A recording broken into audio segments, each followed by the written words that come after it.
Oh Tuhan Yesus, kami menyeru nama-Mu Tuhan, sebab barang siapa yang menyeru nama-Mu akan diselamatkan.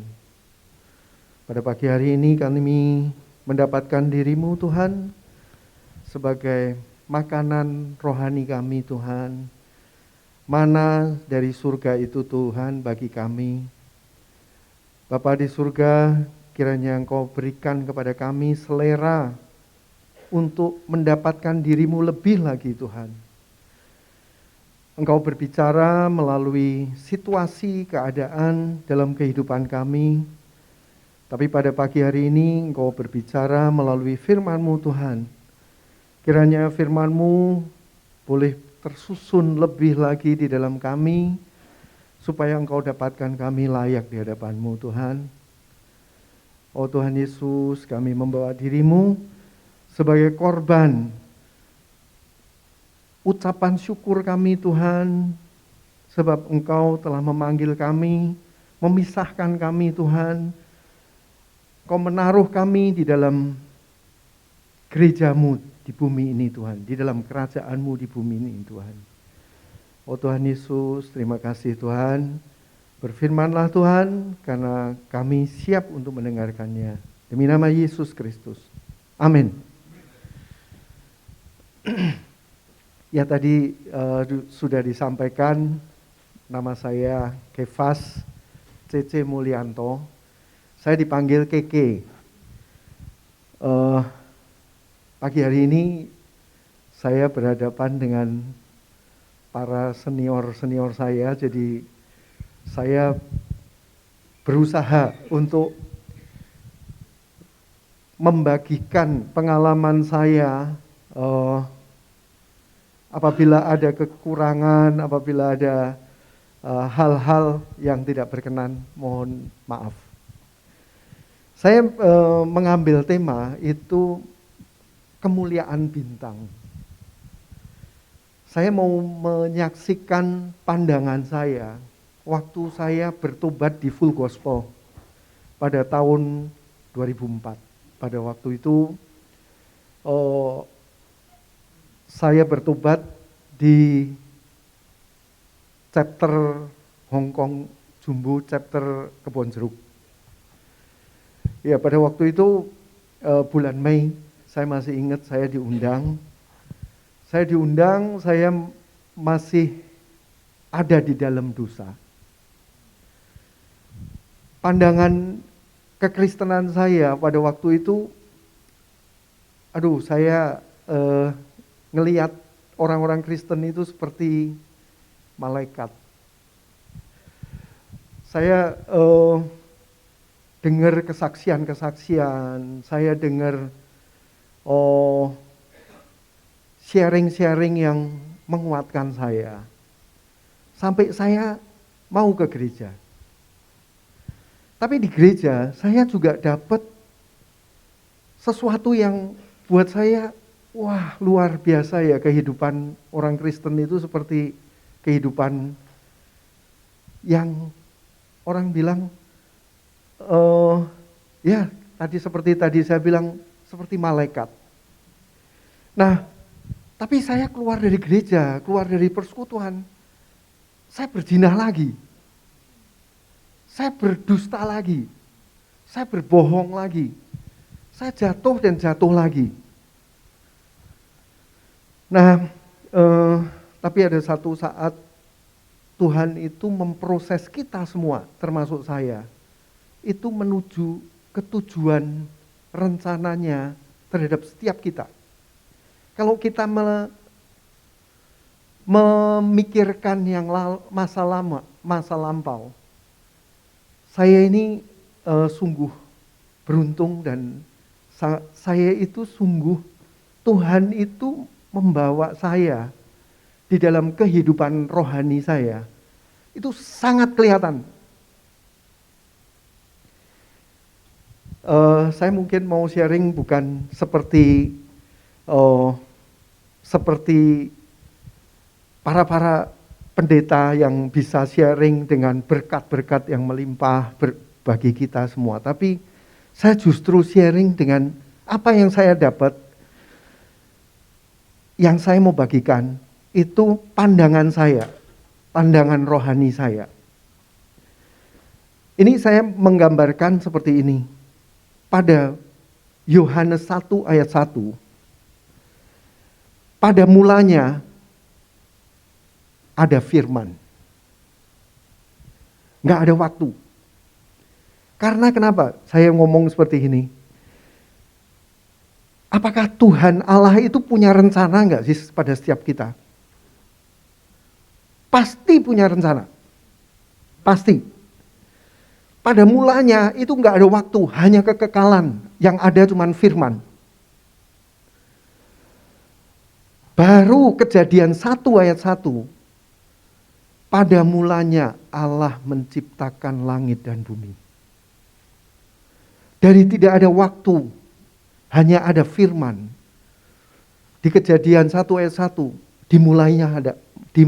dimulailah waktu itu. Dan kita sekarang ini ada di dalamnya. Nah,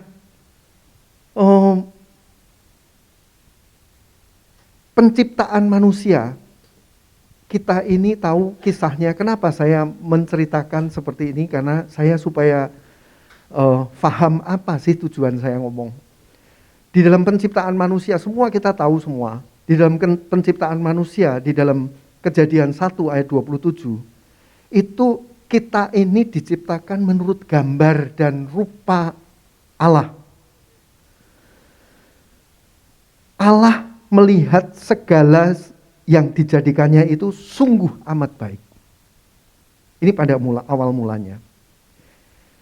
Tapi kita tahu semua kejadian selanjutnya. Adam dan Hawa. Hawa itu bukan ditawarin, nih loh, kamu makan ini buah. Enggak.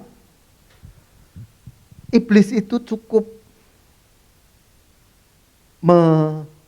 menggambarkan saya, itu digambarkan bahwa iblis itu cukup, bukankah firman Allah berfirman buah pohon ini tidak boleh dimakan. Semua buah pohon ini tidak boleh dimakan. Tapi kita tahu semua, awal kejatuhan manusia, dari kejatuhan Adam dan Hawa, kita ini mewarisi kejatuhan Adam dan Hawa. Kita ini sudah hidup di dalam jalur pohon pengetahuan baik dan jahat. Kita ini sejak saat itu, manusia itu sudah ada di dalam jalur pohon pengetahuan baik dan jahat. Manusia mulai menyembah Allah menurut daging. Menurut daging itu adanya, di dalam daging itu adanya dosa dan emosi kita, keinginan kita. Nah, saya nggak mau cerita mengenai hal itu, tapi gambaran ini, kita ini sudah ada di jalur pohon pengetahuan baik dan jahat. Kalau kita ngelihat seluruh orang dan agama-agama, itu kalau ngomong termasuk agama Kristen, kalau ngomong mengenai baik dan jahat, berkat dan kutuk. Saya mau kasih gambaran mengenai kisah Yakub. Yakub itu dipilih sama Allah. Yakub itu dipilih sama Allah dan kita tahu kisahnya, dia ditulis dari kelahiran sampai kematiannya dia. Ditulis secara detail di Alkitab. Dan Yakub pada waktu itu sudah ada di tanah perjanjian. Tanah perjanjian, tanah Kanaan. Kenapa Yakub kok diizinkan pada waktu itu Yusuf hilang? Di pandangan Yakub, Yusuf itu sudah hilang. Kenapa kok Yakub ada di tanah permai itu, kok diizinkan kelaparan terjadi? Padahal ada di tanah perjanjian. Kenapa kok setelah dia diizinkan kelaparan, kenapa kok Tuhan juga Allah boleh mau ngambil Benyamin yang cuma satu-satunya dia yang sisa dari Yakub? Kita tahu semua kisahnya. Kita tahu kisah Ayub. Apa yang kurang dari Ayub? Ayub orang beribadah, orang yang saleh, sampai ditulis di Alkitab. Dipagari lagi sama Allah. Tapi kenapa kok diizinkan? Ayub itu sampai habis. Bukan hartanya aja, keluarganya. Sampai diizinkan juga iblis itu menjamah fisiknya. Habis, nggak punya apa-apa. Kenapa saya nggak ngomongin mengenai berkat? Karena dari kisah perjanjian lama itu mengisahkan ada berkat-berkat yang berlimpah, tapi ada kisah yang memilukan. Di dalam perjanjian baru yang dimeteraikan darah Yesus, apakah ada sesuatu yang seperti Raja Saul, Raja Daud, Raja Salomo? Yang ada hanya Kristus yang harus lahir aja di palungan, di kandang domba. Sampai kita tahu kisahnya juga. Nah, Ayub itu hidup, dia sampai ngomong sama Allah, aku mau berperkara sama engkau. Apa salah aku? Ini poinnya, ini bahasa saya. Di dalam 3 sahabatnya, Elifaz dan lain-lain, kamu itu salah apa? Kamu pasti dosa ini. Kamu pasti ada dosa itu. Sehingga Allah mengizinkan engkau seperti ini. Ngomongin baik dan jahat. Ini kita ngomongin kenapa Ayub sampai ayat 38-39 sampai selesai. Oh Tuhan, ternyata engkau yang punya otoritas. Engkau itu yang mau jadiin aku rencana, engkau mau bentuk aku seperti apa? Itu engkau yang punya otoritas. Nah, kenapa kok Ayub diizinkan seperti itu, Yakub diizinkan seperti itu? Karena Allah itu mau mengosongkan dia. Mengosongkan dia, mereka, supaya Allah sendiri yang mengisi dia. Nah, kita tahu selanjutnya akhirnya roh-roh jahat itu berbaur dengan manusia waktu penciptaan sampai itu manusia menjadi daging. Kita tahu Allah bilang di firman Allah itu bilang manusia itu sudah jadi daging. Di Kejadian 6 ayat 3 berfirmanlah Tuhan, rohku tidak akan selamanya tinggal di dalam manusia karena manusia itu adalah daging. Tapi Allah itu punya rencana pada setiap kita, pada saya. Panggilan Allah pada manusia itu dimulai dari Abraham. Abraham di Kisah 7 ayat 2 sampai 3. Saya bacakan aja. Allah yang maha mulia telah menampakkan dirinya kepada bapak leluhur kita Abraham. Ketika ia masih di Mesopotamia. Sebelum ia menetap di Haran dan berfirman kepadanya, keluarlah dari negerimu dan dari sanak saudaramu dan pergilah ke negeri yang akan kutunjukkan kepadamu. Apakah Abraham pada waktu itu langsung pergi? Enggak. Sampai Abraham itu dipanggil keluar untuk pergi ke negeri yang dijanjikan Allah, karena ditulis di Kejadian 11 ayat 31. Lalu Terah membawa Abraham anaknya serta cucunya Lot, yaitu anak Haran, dan Sarai menantunya, istri Abram anaknya. Ia berangkat bersama-sama dengan mereka dari Ur Kasdim untuk pergi ke tanah Kanaan. Tapi belum sampai tanah Kanaan, sampailah mereka ke Haran dan menetap di sana. Nah, waktu Abraham dipanggil, ini Abraham percaya. Sama seperti waktu saya dipanggil dengan cara Allah. Ini imannya diperhitungkan sebagai kebenaran. Roma 4 ayat 3. Lalu percayalah Abraham kepada Allah waktu dipanggil itu, dan hal itu diperhitungkan kepadanya sebagai kebenaran. Pada waktu saya bertobat, kita semua bertobat, kita ini percaya dulu. Kita ini dikasih keinginan. Kenapa kok saya dikasih keinginan? Padahal Allah itu Allah yang cemburu. Saya banyak keinginannya loh Tuhan. Saya ini daging, saya ini banyak mau pengen nyaman. Wah, saya pengen mobil yang mewah. Saya pengen hidup di rumah yang nyaman. Tapi kok Tuhan bilang, aku ini Allah pencemburu. Jangan ada Allah lain di hadapanku.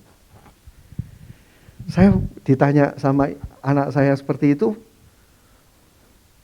supaya kita ini, keinginan kita ini lebih daripada hal-hal, itu keinginan kita ini kepada Allah. Itulah kenapa Allah itu memberikan kepada kita akal budi. Nah, kita tahu setelah itu Kejadian 12 dan 45, pergilah Abraham seperti yang difirmankan Tuhan kepadanya, dan Lot pun ikut bersama-sama dengan dia. Abram berumur 75 tahun ketika ia berangkat dari Haran. Abram membawa Sarai istrinya, Lot dan harta bendanya berangkat ke tanah Kanaan dari Haran itu.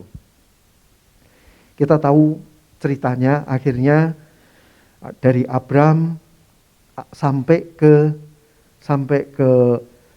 Ishak dan Yakub. Tadi sudah disampaikan, Yakub akhirnya bisa menjadi berkat. Akhir hidupnya dia itu bisa menjadi berkat. Sebetulnya keadaan dunia saat ini digambarkan seperti kita ini, kisah Yusuf, akhirnya kita ini digambarkan di Keluaran itu sebagai budak. Kita ini sebetulnya kehidupan manusia sesungguhnya ini kita ini diperbudak oleh dosa. Kita kan tahu waktu Musa itu dipakai Tuhan untuk mengeluarkan bangsa Israel, kita tahu betapa susahnya sampai ada tulah, 10 tulah. Betapa susahnya waktu saya bertobat, mempertobatkan saya itu. Betapa susahnya. Betapa susahnya waktu Allah itu mau mengeluarkan saya dari perbudakan dunia itu. Mesir itu menggambarkan dunia. Waktu saya mau keluar, saya ikut full gospel, dikasih proyek yang lebih. Supaya sekarang ini batu bata kamu cari jerami sendiri. Supaya saya itu sibuk dengan pekerjaan saya. Untuk keluar dari Mesir itu. Tapi gambaran ini, Tuhan itu luar biasa. Tuhan itu dengan caranya, karena kita ini sudah, nasibnya itu kita ini sudah dipilih oleh Tuhan. Itu tertulis juga di Alkitab. Kita semua ini sudah dipilih oleh Tuhan. Kenapa saya nggak ngomongin mengenai berkat? Petrus, gambaran perjanjian baru aja saya. Petrus sebelum panggil kembali. Dia itu melihat, aku ini sudah 3 kali menyangkal Allah. Wah, saya mau ngajak teman-teman balik lagi aja deh ke dunia, ke pekerjaan saya sebelumnya. Tapi kita tahu Tuhan manggil dia. Kita tahu kisahnya, ada 3 keajaiban. Kenapa kok ada man in the right place in the right time? Kok nggak dapat apa-apa? Dia balik ke nelayan, dia menebar jala, dia memang profesinya sebelumnya seperti itu. Waktunya juga waktu nyari ikan itu malam hari. Tapi kok nggak dapat apa-apa? Tapi waktu Tuhan bilang tebarkanlah jalamu, akhirnya dia dapat, sampai narik aja nggak bisa. Nah, tapi ada yang ngomong, itu Tuhan. Petrus itu meninggalkan berkat yang berlimpah itu. Dia terjun, kalau kita baca, di pinggir pantai itu, yang sebetulnya nggak ada ikan tuh. Tapi Tuhan sudah menyediakan ikan. Cukup. Bukan berlimpah, tapi cukup. Dan akhirnya kita tahu semua kisah Petrus. Akhirnya kita tahu kisah Petrus, dia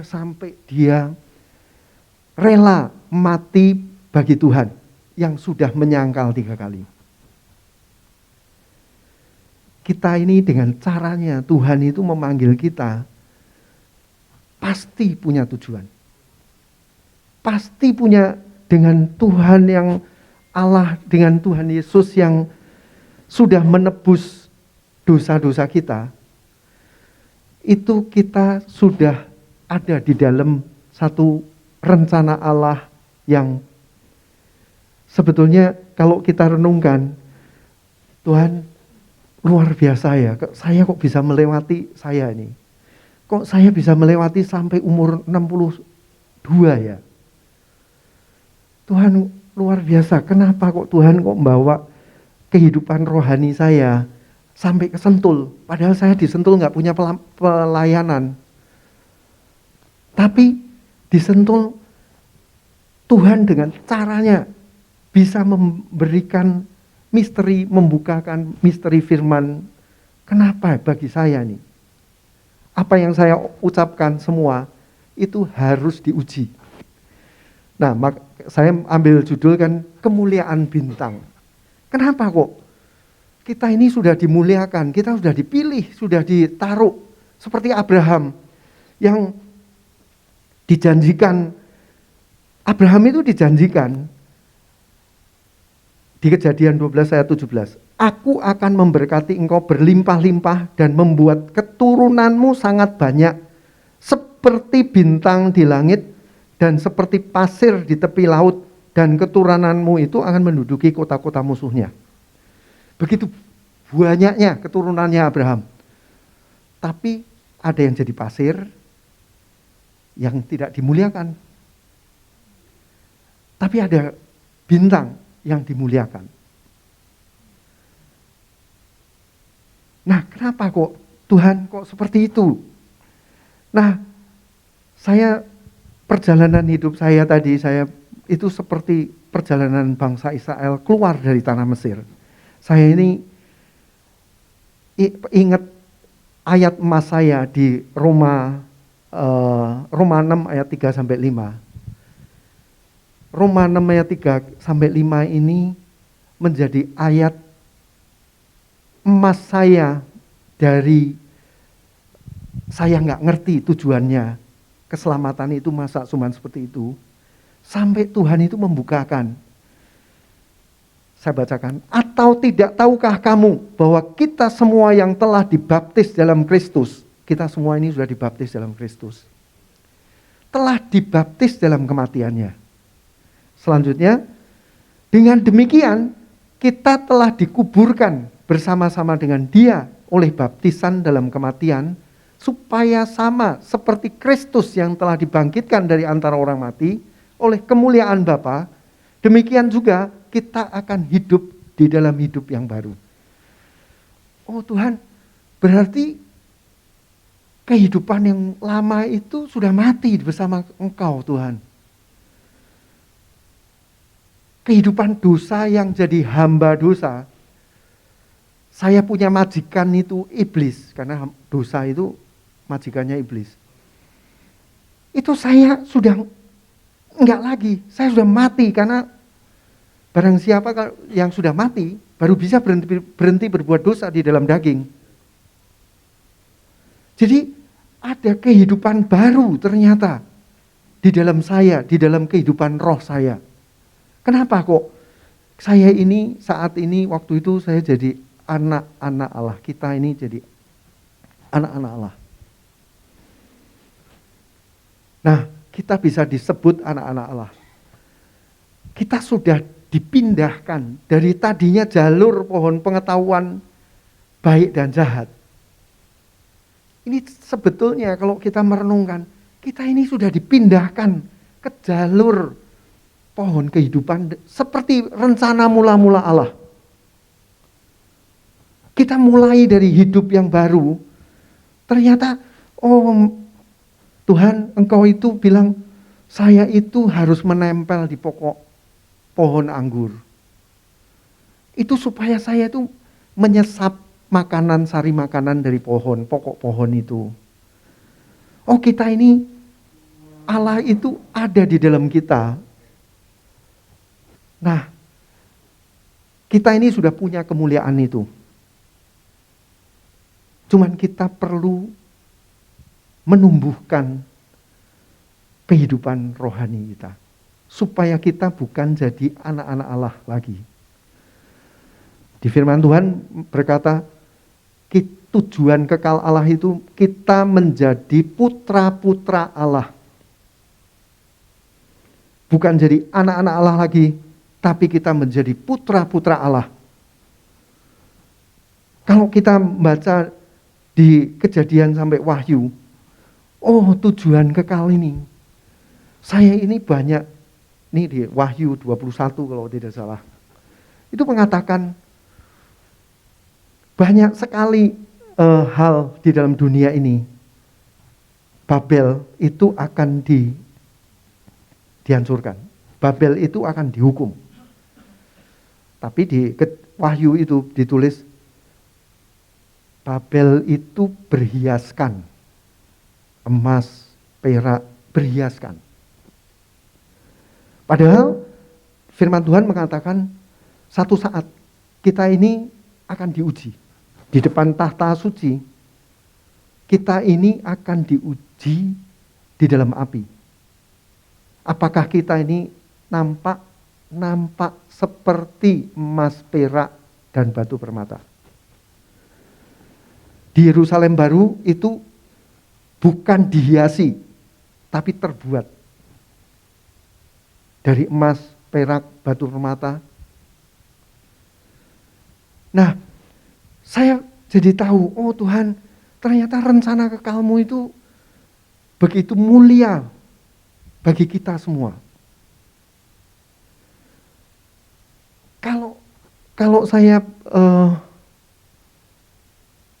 Kalau saya berbicara mengenai rahasia Allah, rahasia Allah itu disingkapkan. Kayak kita semua kan pengen tahu rahasia Allah itu apa sih? Rahasia Allah itu disingkapkan melalui Tuhan Yesus. Melalui Tuhan Yesus, kenapa Tuhan kok Engkau menyingkapkan rahasiamu itu melalui Kristus? Dan dia itu disingkapkan juga. Kristus itu disingkapkan melalui apa? Melalui gerejanya, melalui jiwa-jiwa umat pilihannya. Kita ini pada pagi hari ini sedang mendatangkan kerajaannya di bumi. Kalau kita berdoa, datanglah kerajaanmu di bumi seperti di surga. Kita ini sedang mendatangkan kerajaannya. Karena kita sudah dipilih, dipisahkan kehidupan dunia. Kita kan tahu kehidupan dunia itu kita ada di dalam sistem dunia, pendidikan, bisnis, teknologi yang luar biasa saat ini. Kita ini ada di dalam sistem dunia. Anak-anak yang pendidikan, ikut pendidikan dan lain-lain, itu kita semua di keluarga kita ada di dalam sistem dunia. Tapi Tuhan bilang di 1 Yohanes 5 ayat 19, kita tahu bahwa kita berasal dari Allah dan seluruh dunia berada di bawah kuasa si jahat. Bisa bayangin aja.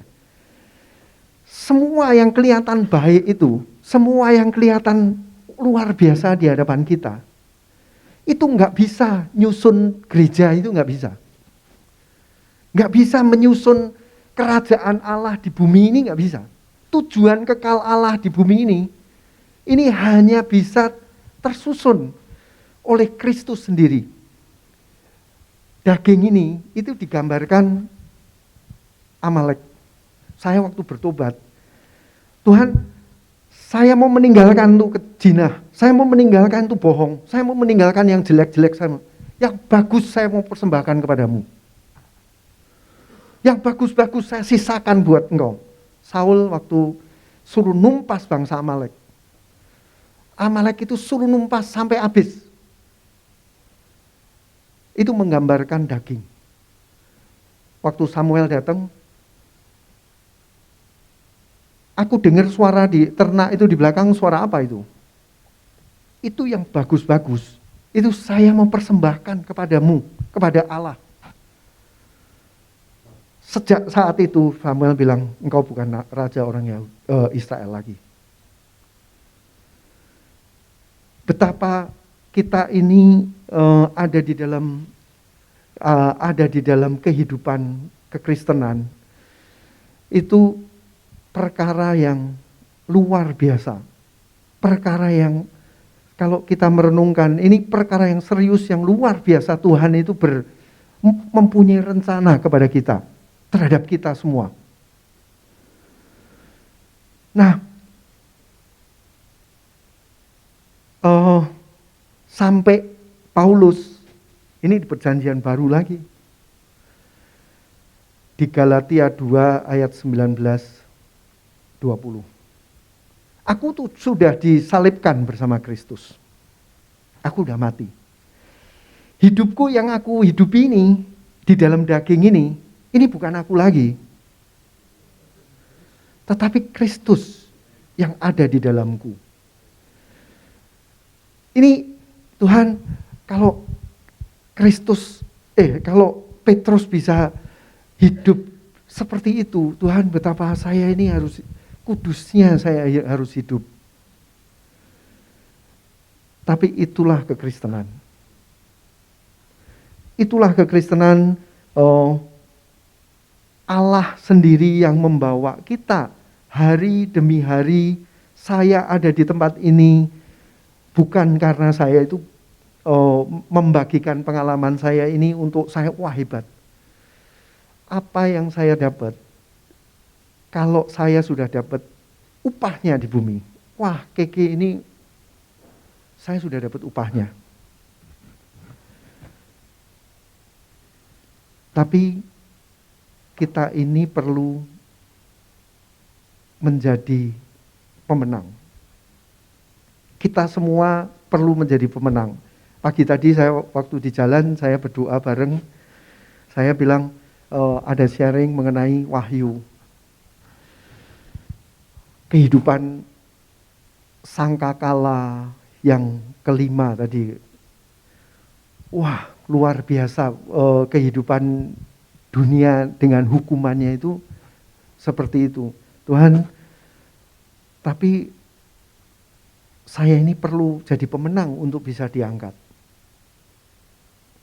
Saya ini perlu mateng supaya saya bisa terangkat. Saya mau mengingatkan bahwa kenapa Henokh itu bisa diangkat. karena hidup bergaul dengan Allah. Emangnya saya sudah nggak bisa berdosa? Waduh, saya ini, dosanya abrek-abrek. Saya hidup di dalam kehidupan dunia yang Pak Vincent tahu. Saya kerja di PT Sentul City. Sentul City kehidupannya saya harus menghadapi dunia. Tapi saya mau baca satu ayat di Yeremia 31 ayat 3. Mungkin bisa ditampilin saya. Yeremia 31 ayat 3. Nih, saya ini orang berdosa. Kita ini semua orang berdosa. Tapi dari jauh Tuhan menampakkan diri kepadanya. Bangsa Israel itu bangsa yang tegar tengkuk sama seperti saya. Di dalam pembuangan, di dalam hukumannya, ini Allah itu dari jauh seperti ngintip-ngintip. Saya ini menampakkan diri kepadanya. Aku mengasihi engkau dengan kasih yang kekal. Gimana bisa bayangin? Saya ini orang dosa. Saya ini orang berdosa. Tapi Allah itu mengasihi saya dengan kasih yang kekal. Apakah saya terus bisa berhenti berbuat dosa? Saya masih hidup di dalam daging. Saya masih punya keinginan, daging itu masih ada. Tapi apakah lebih besar daripada Allah? Dan kata-kata selanjutnya luar biasa. Sebab itu aku melanjutkan kasih setiaku kepadamu. Luar biasa. Luar biasa. Tuhan masih melanjutkan kasih setianya kepada kita semua. Kita masih ada kesempatan. Kenapa kita semua bisa diangkat gak? Bisa. Kenapa? Karena kita masih dikasih kesempatan. Kita masih dikasih kesempatan untuk menghidupi Kristus. Kristus lebih besar dari segala yang ada. Saya akhiri mengenai hal kemuliaan ini. Tadi Abraham itu dijanjikan keturunanmu seperti bintang di langit dan pasir. Di 1 Korintus 15. Ayat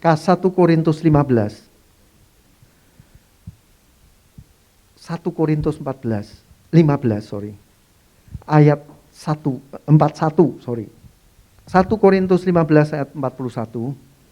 B. Saya bacain aja. Dan kemuliaan bintang yang satu berbeda dengan kemuliaan bintang yang lain. Di dalam janji Tuhan, seperti pasir di laut, seperti bintang di langit, tapi kemuliaan bintang yang satu itu berbeda dengan bintang yang lain. Kita bisa menjadi bintang yang menyala terang kalau Kristus itu lebih daripada hal-hal dunia. Dan sebagaimana kita tersusun oleh Kristus lebih lagi, kita ini akan menjadi lebih terang. Amin. Tuhan Yesus memberkati. Kita berdoa. Tuhan Yesus, oh Tuhan Yesus, firman-Mu sudah diberitakan. Tuhan, kami penuh dengan kekurangan, kami penuh dengan apa yang tidak berkenan di hadirat-Mu Tuhan. Tapi Tuhan, kami percaya Tuhan, kalau Engkau ada di dalam kami tersusun dan Engkau berjanji kepada kami Tuhan, Engkau akan memberi kekuatan, Engkau akan menganugerahkan kepada kami kekuatan dan kasih-Mu kepada kami Tuhan. Tuhan Yesus, terima kasih Tuhan.